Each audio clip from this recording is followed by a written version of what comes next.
प्यारे विद्यार्थियों, competitive exams के लिए ये इंपॉर्टेंट फैक्ट्स हैं जो हमने इसमें लिया, फैक्ट्स को इसमें लिया गया है।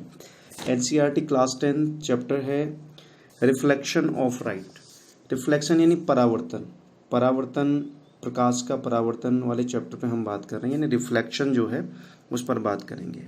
फैक्ट हैं सीधे, समय बर्बाद नहीं होगा और ज़रूर देखें, नहीं आपके लिए बहुत फ़ायदेमंद होने वाला है।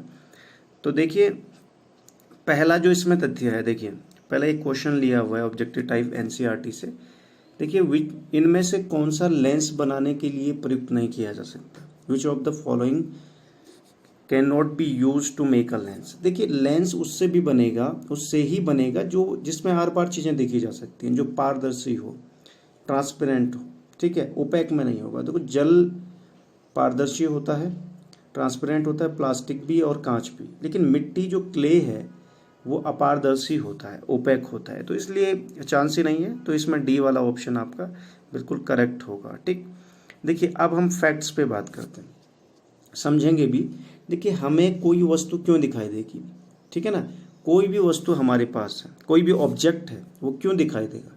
वो दिखाई देगा due to reflection of light, प्रकाश के परावर्तन के कारण। देखिए, अब देखिए कोई ऑब्जेक्ट है, कोई वस्तु है और इस पर प्रकाश पड़ा तो ही हम देख पाएंगे, और दोपहर में तो होता है, अब रात तो क्यों नहीं देख पाते? क्योंकि लाइट उस पर पड़ती नहीं है, ठीक है। तो ये बड़ा इंपॉर्टेंट है, तो रिफ्लेक्शन ऑफ लाइट को भी ध्यान रखना, इसलिए हम देख पाते हैं। ठीक, अगला जो क्वेश्चन की तरफ बढ़ेंगे, देखिए अगर बात होगी, एक क्वेश्चन है यहाँ पे दिया है, ये इंपॉर्टेंट क्वेश्चन है।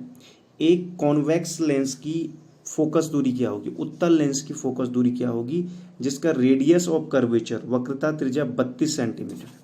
तो साथियों, एक चीज़ ध्यान रखना, ये छोटे सवाल हैं, ऑनलाइन एग्जाम के लिए इंपॉर्टेंट है। छोटा फॉर्मूला है, जो फोकस दूरी होता है उसको एफ से रिप्रेजेंट करते हैं और वक्रता त्रिज्या यानी रेडियस ऑफ कर्वेचर को आर से डिनोट करते हैं। इनके बीच में एक रिलेशन है, वो रिलेशन क्या है? Radius of curvature equal to होता है 2 × एफ, यानी 2 गुणा किया फोकस दूरी के। अब अगर आप यहाँ पे देखेंगे, अगर रेडियस ऑफ कर्वेचर इसका फोकस दूरी का दुगना होता है तो हमें तो फोकस दूरी निकालना है, तो फोकस दूरी हो जाएगा रेडियस ऑफ कर्वेचर का आधा, ये 2 नीचे आ जाएगा ना, 2 आर के नीचे, है ना, क्योंकि are is equal to 2f है, तो f निकालना है तो 2 इसके नीचे आ जाएगा, है ना, डिवाइड में। तो r कितना है? 32 रेडियस ऑफ कर्वेचर अपॉन 2, तो 16 सेंटीमीटर आपका आंसर आ जाएगा। एक सिंपल सा फॉर्मूला आपको ध्यान रखना है। अगला क्वेश्चन है, फैक्ट है, प्रकाश किस प्रकार गमन करता है? देखिए, प्रकाश सीधी रेखा में, जो लाइट है वो ट्रेवल्स इन स्ट्रेट लाइन।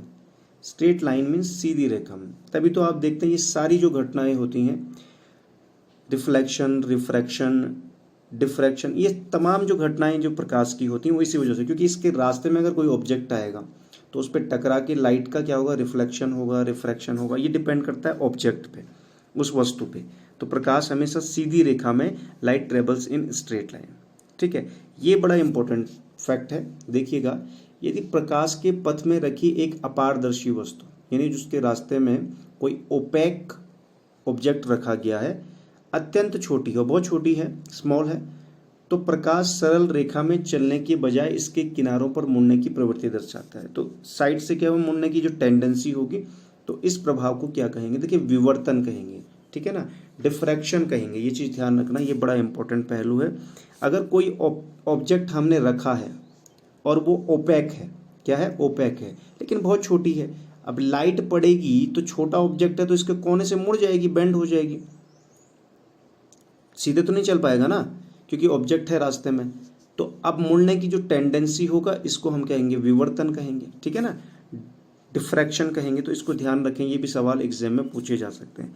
देखिए, जो रिफ्लेक्शन के रूल हैं, नियम हैं, ठीक है ना, लॉ ऑफ रिफ्रैक्शन, तो वो बड़े इंपॉर्टेंट भी हो जाते हैं एग्जाम में। 2 लॉ हैं, एक है आपतन कोण परावर्तन कोण के बराबर होता है, ठीक है ना, जो भी आपतन कोण होगा वो परावर्तन कोण, यानी कोई भी ये जो एंगल बन रहा है ऑब्जेक्ट पे पड़ने के बाद, ठीक है, तो ये एंगल वही होगा जो रिफ्लेक्ट होने के बाद होगा। तो ये दोनों इंपॉर्टेंट हो जाते हैं, ठीक है ना।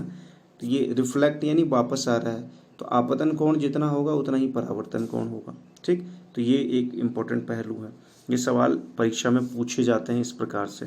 ठीक, तो अगला जो नियम है ध्यान रखेंगे, ये सारे तथ्य इंपॉर्टेंट है, इन्हें आप हल्के में नहीं लेंगे, ऐसी आपसे अपेक्षा है। ठीक, एनसीईआरटी है पूरा कंप्लीट। आपतित किरण जो भी रे डाली गई है, आपतन बिंदु जिस बिंदु पर पड़ी है, अभिलंब तथा परावर्तित किरण सभी एक ही तल में होते हैं। तो देखिए अभिलंब होगा जिस पे पड़ के ये रिफ्लेक्ट होगी, तो ये सारे के सारे एक ही तल में होते हैं। ठीक है ना, ये भी इम्पोर्टेंट है, ये दो नियम है। ठीक, तो परीक्षा में थोड़ा सा, क्योंकि आपने पढ़ा तो होगा। देखिए, समतल दर्पण द्वारा बना प्रतिबिंब सदा कैसा होता है, ध्यान रखेंगे। समतल दर्पण द्वारा जो भी प्रतिबिंब बनता है वो हमेशा आभासी और सीधा होता है, ध्यान रखेंगे। आभासी होगा और सीधा होगा, यानी अगर कोई ऑब्जेक्ट आपने दिखाया उस पर तो वो सीधा होगा, उल्टा नहीं बनेगा। ठीक है, तो ये चीज़ ध्यान रखना है। जो सामान्य दर्पण है, समतल दर्पण है। ठीक, अब देखिए, अगर किसी मिरर का परावर्तक पृष्ठ गोलीय है जिस पे पड़ रहा है और वो गोलीय है, तो उसे क्या कहेंगे, गोलीय दर्पण, स्फेरिकल मिरर कहेंगे। ठीक है ना, स्फेयर की तरह होगा, जो गोले की तरह होगा। ठीक है, तो स्फेरिकल मिरर होगा। जो कॉनकेव और कॉन्वेक्स होता है वो स्फेरिकल मिरर होता है। ठीक, अब देखिए, कॉन्वेक्स और कॉनकेव की अगर हम बात करेंगे तो देखिए, जिस गोलीय दर्पण में अगर आप पाएंगे यहाँ पर, जिस गोलीय दर्पण में जिस परावर्तक पृष्ठ अंदर की ओर अर्थात गोले के केंद्र की ओर वक्रित होता है, उसको क्या कहते हैं। देखिए, जो अवतल दर्पण होता है, कॉनकेव लेंस होता है, वो इस तरीके का होता है। ये देखिए, इस तरीके का अंदर की तरफ, ये ऐसा इस तरीके का अंदर की तरफ।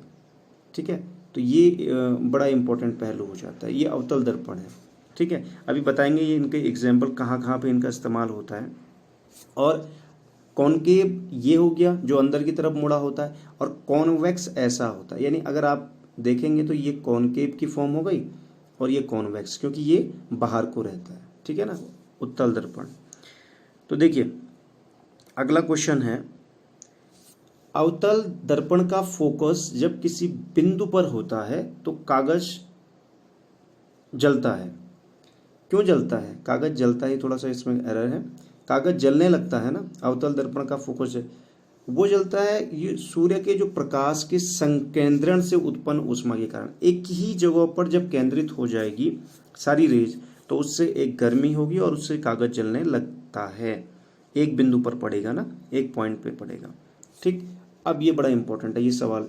गोलीय स्पेरिकल जो मिरर होते हैं, यानी कॉन्वेक्स और कॉनकेव, उनमें जो रेडियस ऑफ कर्वेचर यानी आर होता है वो फोकस दूरी का दुगना होता है। ये सवाल इंपॉर्टेंट है, इसके आने के प्रबल चांसेस हैं। ठीक है, इस पे सवाल भी बन सकता है, ये इंपॉर्टेंट क्वेश्चन भी है। देखिए, अब एप्लीकेशन देखेंगे अब कॉन्वेक्स और कॉनकेव की। तो देखिए, टॉर्च में आपका जो रहता है, सर्च लाइट में जो रहता है, वाहनों की जो हेडलाइट है, गाड़ियों की जो हेडलाइट है, दंत विशेषज्ञ जब दांतों में देखने के लिए, दांतों को बड़ा देखने के लिए, दांतों में कोई कैविटी है या नहीं, कीटाणु है या नहीं, सौर भट्टी में सूर्य के प्रकाश को केंद्रित करने के लिए, इन सब में अवतल लेंस का, कॉनकेव लेंस का प्रयोग होता है। क्यों, क्योंकि आप जैसे समझ ही रहे हैं कि आग जल रही है तो संकेंद्रित हो रही है एक चीज एक जगह पे। ठीक है, तो टॉर्च लाइट में क्या होता है, टॉर्च लाइट जब आप देखते हैं, टॉर्च लगाते हैं तो एक पॉइंट पे क्या होता है, लाइट क्या हो जाती है, संकेंद्रित, यानी बहुत सारी रेज एक पॉइंट पे हो जाएगी। जो हेडलाइट्स होती हैं, कार या बाइक या बस जो भी है वाहन होते हैं, दंत विशेषज्ञ जब करेगा इस्तेमाल तो एक पॉइंट पे, और सूर्य के सौर भट्टी में, ठीक है ना, यहाँ पर भी इस्तेमाल होगा अवतल दर्पण का, अवतल लेंस का। ये बड़ा इंपॉर्टेंट पहलू है, इसको भी ध्यान रखेंगे। ठीक है, अगले क्वेश्चन की तरफ बढ़ेंगे, अगले पॉइंट की तरफ बढ़ेंगे हम लोग। ये आपके लिए बहुत फायदेमंद होगा, ऐसी आशा है। सवाल कमेंट सेक्शन में जरूर करें कि कोई अगर इसमें सुधार की आवश्यकता है। जब प्रतिबिंब आभासी तथा सीधा बनता है तो उस दशा में अवतल लेंस का प्रतिबिंब कहाँ बनता है, ये सवाल पूछे जा सकते हैं दर्पण के पीछे। ठीक है, जब प्रतिबिंब यानी जो ऑब्जेक्ट के बाद जो भी बनेगा, जिस ऑब्जेक्ट का बाद में जो भी चीज़ बनेगा, ठीक है, वो सीधा बनेगा, आभासी और सीधा बनेगा, तो उस दशा में अवतल लेंस का प्रतिबिंब कहाँ बनता है, दर्पण के पीछे बनता है, मिरर के पीछे बनेगा। ठीक है, ठीक, वाहनों की पश्च दृश्य दर्पण यानी जो आपका साइड मिरर होते हैं, इंपॉर्टेंट है, साइड मिरर जो होते हैं उसके वाहनों के, गाड़ियों में जितने भी साइड मिरर लगे रहते हैं वो सब उत्तल लेंस के होते हैं। ध्यान रखेंगे, ये बड़ा इंपॉर्टेंट क्वेश्चन है एग्जाम के पॉइंट ऑफ व्यू। किसके बने होते हैं? उत्तल लेंस के, यानी कॉन्वेक्स लेंस के बने होते हैं, जो कॉन्वेक्स लेंस के साइड मिरर बने होते हैं गाड़ियों के। ठीक है, क्यों? आप देखते हैं कि उसमें दूर की चीज़ें भी आपको दिखाई देगी। ठीक है, तो ये बड़ा इंपॉर्टेंट क्वेश्चन है एग्जाम के पॉइंट ऑफ व्यू। दूर की चीज़ें भी आपको नज़दीक दिखाई देगी, तो ये बड़ा इंपॉर्टेंट क्वेश्चन है। देखिए अगला जो है मिरर फॉर्मूले की बात हो रही है, ये सवाल परीक्षा में बन सकता है। ठीक है, तो मिरर फॉर्मूला जो होता है साथियों, देखें 1/v plus 1/u is equal to 1/f। ठीक है, अब इसमें आप देख गए होंगे कि f तो फोकस दूरी है, u क्या है? तो u बिंब की दूरी है। ठीक है ना, जो ऑब्जेक्ट की दूरी है, और जो प्रतिबिंब बनता है उसके बाद रिफ्लेक्शन, या जो भी रिफ्लेक्शन के बाद जो भी प्रतिबिंब बनता है, तो वो v से प्रतिबिंब की दूरी हम दिखाते हैं। ठीक है, तो ये बड़ा इंपॉर्टेंट है। 1/v plus 1/u is equal to 1/f। ये फॉर्मूला इंपॉर्टेंट हो जाता है, पूछा जा सकता है एग्जाम में। आवर्धन सूत्र क्या है? ठीक है, मैग्निफिकेशन, मैग्निफिकेशन ये ज़्यादा इंपॉर्टेंट है। तो मैग्निफिकेशन को m से दिखाते हैं, स्मॉल m से, और ये होता है h'/h। h' इसमें क्या है? जो भी रिफ्लेक्ट होने के बाद ऑब्जेक्ट बना उसकी हाइट जहाँ पर बना, और जितना बना, और जो बिंब है यानी ऑब्जेक्ट जिसकी है उसकी हाइट, तो h'/h।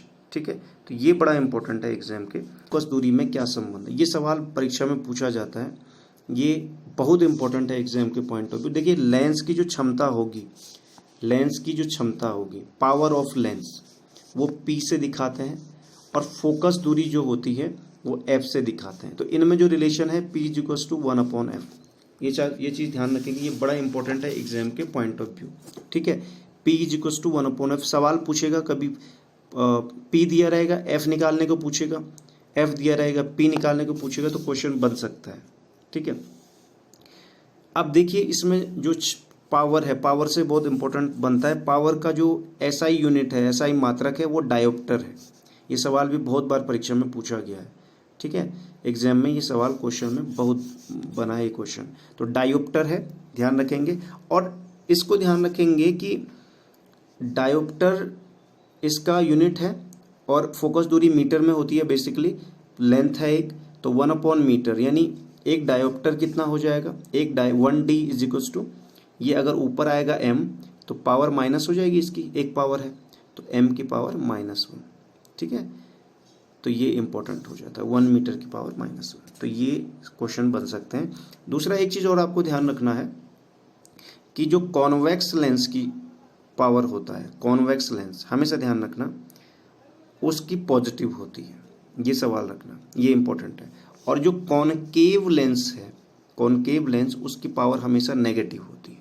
तो ये दो चीज़ ध्यान रखना, यानी उत्तल लेंस की पावर होगी, क्षमता होगी प्लस, और कॉनकेव यानी अवतल लेंस की जो पावर होगी वो ऋणात्मक होगी। इसको ध्यान रखेंगे, ये सवाल भी इंपॉर्टेंट है एग्जाम के पॉइंट ऑफ व्यू। ठीक है, तो इस तरीके से क्वेश्चन बन सकते हैं। ठीक, तो ये दिया भी है, उत्तल यानी कॉन्वेक्स लेंस और अवतल यानी कॉनकेव लेंस। तो अवतल की क्या होती है? ऋणात्मक होती है, नेगेटिव होती है, और उत्तल की क्या होती है? धनात्मक होती है। ये चीज़ ध्यान, अब इसको ऐसे भी याद रख सकते हैं आप, अंदर को है अवतल, अंदर को होता है ना, तो अंदर को ऋणात्मक है ना, जगह घेर रहा है ऋणात्मक, और ये बाहर को है तो धनात्मक। बस इस तरीके से आप याद रख सकते हैं। तो इस तरीके से क्वेश्चन बन सकते हैं साथियों। ठीक है।